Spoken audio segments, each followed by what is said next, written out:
everyone, it's Shelley from Balance Point Partners, and if you've been following along in our episodes, you know George the Caveman, and he's not faring very well in our modern and complex work world. However, I feel like this week, he's got it. We're talking about problem solving in this episode, and I think he's going to be stellar. Stay tuned.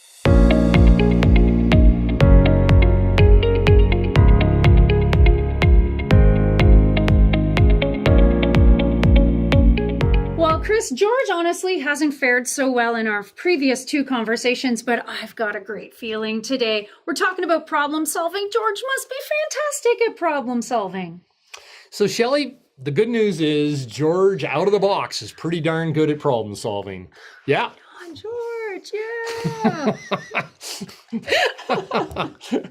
So a lot of our discussion to date has been what George isn't good at. Mm-hmm. But George is excellent at trying, experimenting, taking things that work and incorporating it into how he or she arranges their tribe. So the reality is George actually comes to our office doing a pretty good job at solving certain kinds of problems. Oh, see, I was ready to say, okay, thanks everybody for watching. Yay, George. But now you said certain kind of problems. Can you explain a little bit more? You betcha. George is excellent at solving problems that require immediate responses. So simple problems, direct threat, immediate issue. George is very well equipped because most of George's problem solving is subconscious, about 85%, like we talked about before. So George is good about simple, immediate, urgent problems.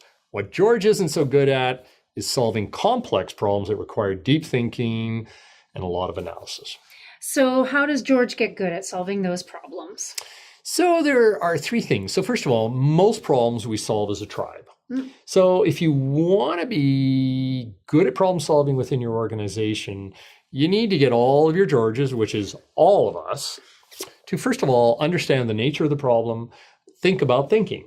So you need to arrange yourself and understand what are the rules in the tribe with respect to problem solving, where are the boundaries, and so on. And then the critical thing is you want to create an environment that allows for very, very rapid iteration. You want continuous experiments, you want to share the learning within the tribe, and you want the tribe to figure out how do we move forward with that learning and do it very quickly. Does that kind of sound like agile? Yeah, a lot. Yeah. Yeah, and I was going to ask, if I'm a leader, how do I set this up in my office space?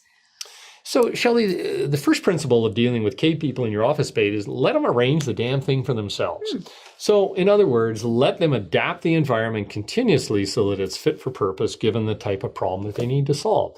If you're trying to solve a maintenance issue, the way that you're going to approach it is very, very different than if you're a software developer trying to figure out how to cut some code. Excellent. So you need to provide flexibility, it needs to be adaptable, and the physical environment, they need to be able to change and move around so that it really facilitates communication, experimentation, and you need to let them take some risks. Excellent. I agree that we are starting to see people understand the world that we live in as projects often and use a lot of project management techniques.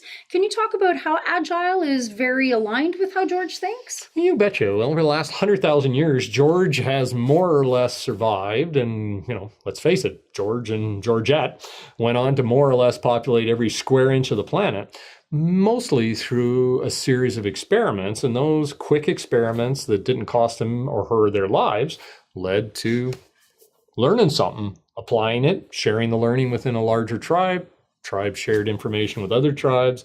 And before you know it, we're at the top of the heap, supposedly. Interesting. So George is really good at problem solving, especially a lot of the urgent problems that we do see today. Even though it's not a saber-toothed tiger, it might feel like a saber-toothed tiger. However, I understand that our environments aren't so conducive to the way George works, so that we have a lot of work to do to change our environments. We do. So George is very poor at solving complex problems that require deep thinking and analysis.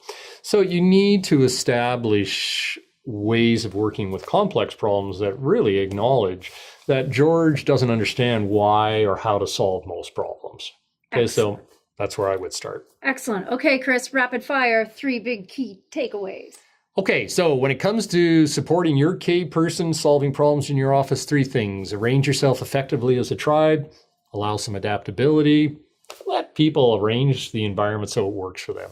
Number 2, make sure that you understand what the embedded errors of thinking, biases, are that are at play within the problem-solving area and correct them.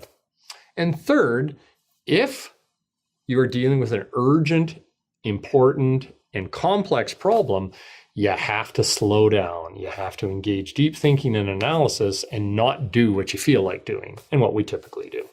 Excellent. Well, George really is teaching us a lot about this complex work environment that we live in. We love exploring the way our brains show up in the workplace. So until next time, I'm Shelley. I'm Chris, and take good care of your George. Ciao.